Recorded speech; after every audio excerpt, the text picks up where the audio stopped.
Okay, got another video going out to Jack. Together for Peace. Does rationality lead to atheism? He says rationality doesn't really lead anywhere. Well, I don't agree with that. Rationality does lead to a particular place. Using reason, you slowly rule out things that don't make sense. In a very broad sense, reality does lead to certain conclusions. You say rationality leading to atheism is not all that far-fetched when you consider what belief is. You believe in something with no proof. That in itself is irrational. A belief in something with no proof and no sort of logical reason to believe it is irrational. That's just the facts. Not to get too much into the difference of things like, I personally have never seen a volcano. I know that volcanoes exist through different rational conclusions that I come to. The people who I believe in write textbooks, that sort of thing. The ideas in tectonic plates and the evidence for it, pictures, video, show me that there are volcanoes. If I really get serious, I can go see volcanoes. It's different than faith in an almighty God, an supernatural, aliens in the sky over Nevada. It's something like that is different. Faith in the supernatural is irrational specifically for that. It has no evidence. The more rationality you try to apply to it, the more it falls apart. Whether you're applying something like philosophy of an all-knowing God that chose the events to lead us to eternal sin. We're still paying off Adam and Eve's sin. You've got to question an all-loving God that would do that. There are other contradictions in there as well, but that's not really what I want to make this video about. This brings me to where we are in your video, Jack. You say that rationality leads somewhere. If I say rationality leads somewhere, I'm already thinking of the conclusion that I want it to be.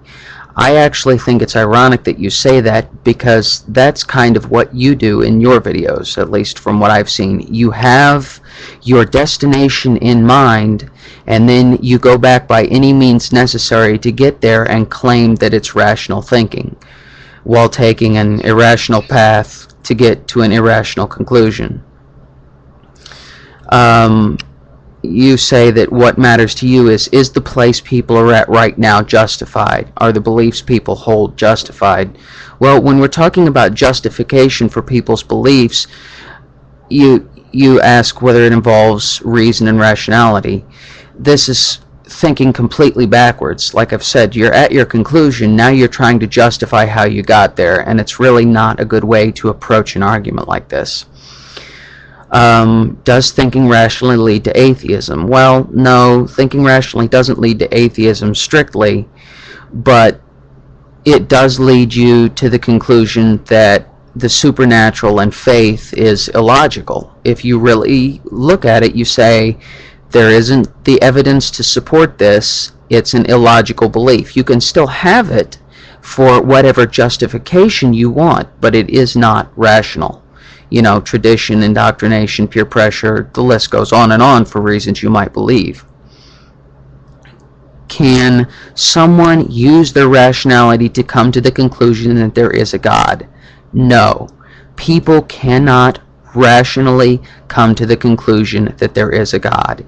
If they do, they are thinking irrationally, or they're applying other sort of views that can't be proven or disproven. I like the idea of a deist God. Before I would have been an atheist, it would have been a deist, that maybe in the beginning God set things in motion, but he's not up there above poking things with his finger, changing things at people's whims. It just doesn't happen like that. And justification, just because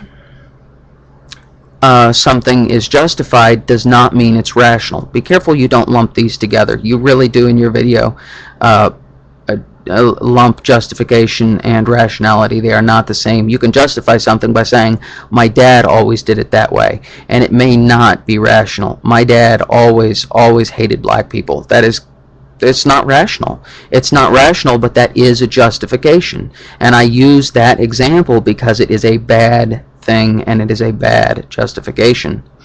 But it does follow the same logic. Where are we at here in my notes? Cancer. Yes. A person's belief versus the doctor and the world. Someone who says you've got 2 months to live. You believe you'll live longer. The doctor says 2 months. Never, ever, ever, ever underestimate the power of people to pull through and do incredible, amazing things.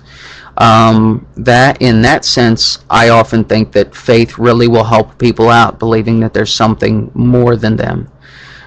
Something that can help them out. However, in the end, nothing helps them out. It's their own spirit. It's the same reason placebos work. I think I feel better, therefore I feel better. A person's outlook means a whole lot. It's good to point out here, more often than not, the doctors will have been right. A person who they say will live 2 months will live 2 months. I'm sure that it's played up a lot where they say a person lives 2 months and there was a misdiagnosis and they live 25 more years, which is amazing and wonderful, but in the end it is not supernatural.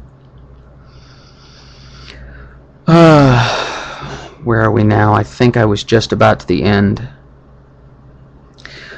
Oh yes, you said the most rational people would be the most atheistic, and how you don't agree with that. And then at the very end of your video you rambled a couple minutes and I really didn't follow what you were talking about, but I'm going to put this out there as I understand it. Strictly speaking, the more rational you are, the more proofs and justifications you're going to want for your beliefs. So in that sense, yes, the more rational a person is, the more evidence they will need for their beliefs, the less likely they are to believe in a God, which is an irrational belief because of all the reasons I've already pointed out. I hope that clears it up for you, Jack. Peace.